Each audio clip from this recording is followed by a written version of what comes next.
Hello, Coolers. Welcome back to Viva Barca, and welcome to another interesting episode where we discuss on some interesting updates. We start with Vitor Roque, as Barca will reportedly decide between Vitor Roque's arrival and a new midfield signing for January. We are going to discuss on that as we move ahead. Secondly, in this episode, we are going to talk about Marcos Alonso, as the Barca veteran defender is subject of transfer inquiry from several Saudi Arabian clubs.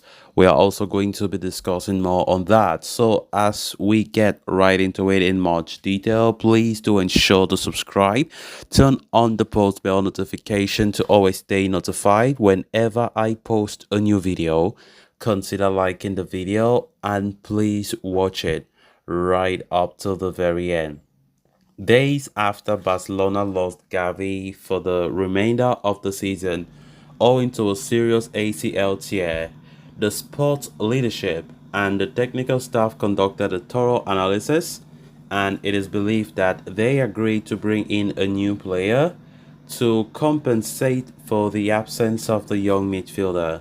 Amidst all this, the latest financial control regulations implemented by La Liga gave Barca an opportunity to sign a new player, but within the salary that can constitute up to 80% of Gavi's remaining earnings until the end of the season.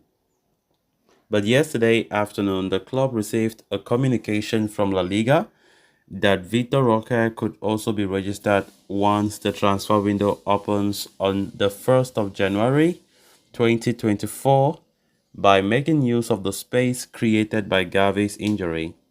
This means Barcelona will now have to choose between signing Roque and acquiring a new midfielder in January. At the same time, whatever decision Barcelona make, they must notify La Liga of their decision within 30 days of Gavi's injury, according to Mundo Deportivo. It was believed that if the 40 million euros to be paid by Libero were not received in one way or another, Vitor Roque would not arrive at Barca in January and would have to wait until July. Now the situation can change with the okay from La Liga without the need for the lever. As of today, there is no immediate pressure to make a decision though, although should the preference lean towards a midfielder.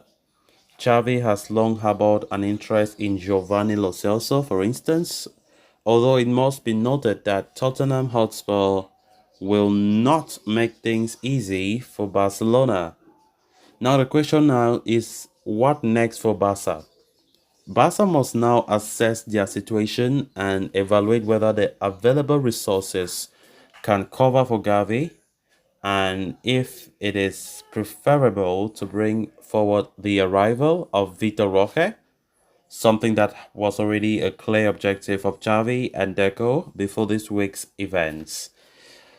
Before that, the club had been anticipating the receipt of the outstanding 40 million euros related to the sale of a 9.8% stake in Brickberg Invest, the entity overseeing Barca Studios before December 31.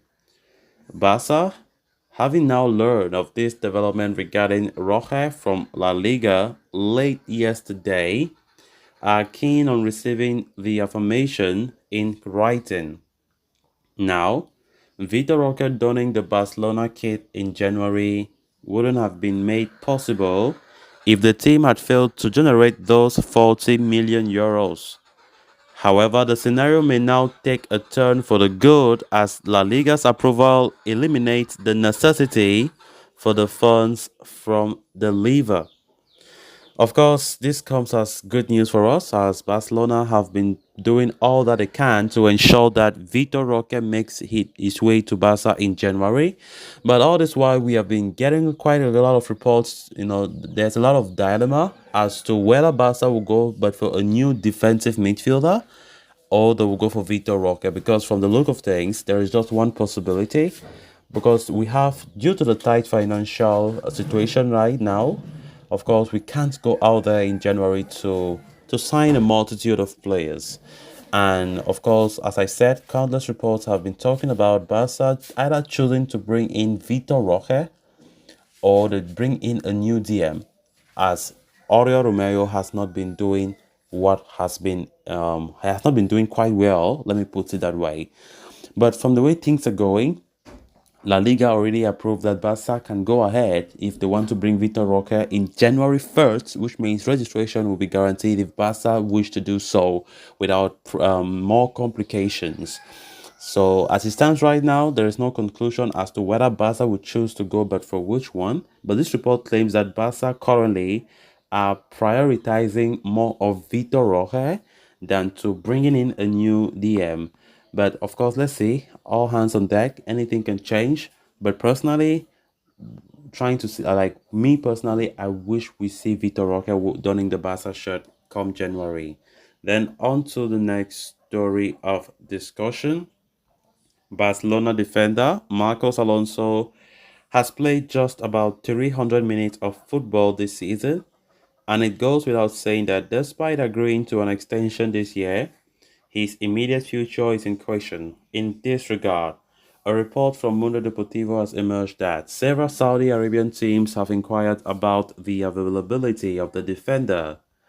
Up to this point, neither the club nor the player has issued any statements regarding the matter.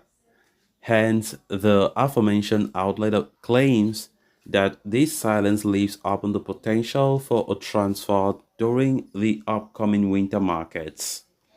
Of course, it goes without saying that the defender's role in Xavi's blueprint is entirely secondary, and this can be understood by the fact that he has started just 4 games this season across all competitions, clocking across all competitions a mere 299 minutes. The defender is seeking more playing time and the flexibility of operating as a centre back like he did in the previous season is no longer available. Sources within Barca indicate that Xavi considers Alonso as a backup for Alejandro Balde and cannot commit to providing the desired playing time. Additionally, the club representatives revealed that there is interest from multiple clubs in Saudi Arabia. While clubs such as Al Hilal, Al Ettifaq, and Al Ittihad have reportedly inquired about the player's situation, the transfer option remains uncertain, and the player is cautious not to make any quick decisions. As of today, the veteran defender, who is not entirely pleased with his situation, is inclined to delay making a conclusive decision until the conclusion of this season. So, guys, with that, we have come to an end of this episode. Thanks so much for watching. Until next time, bye for now.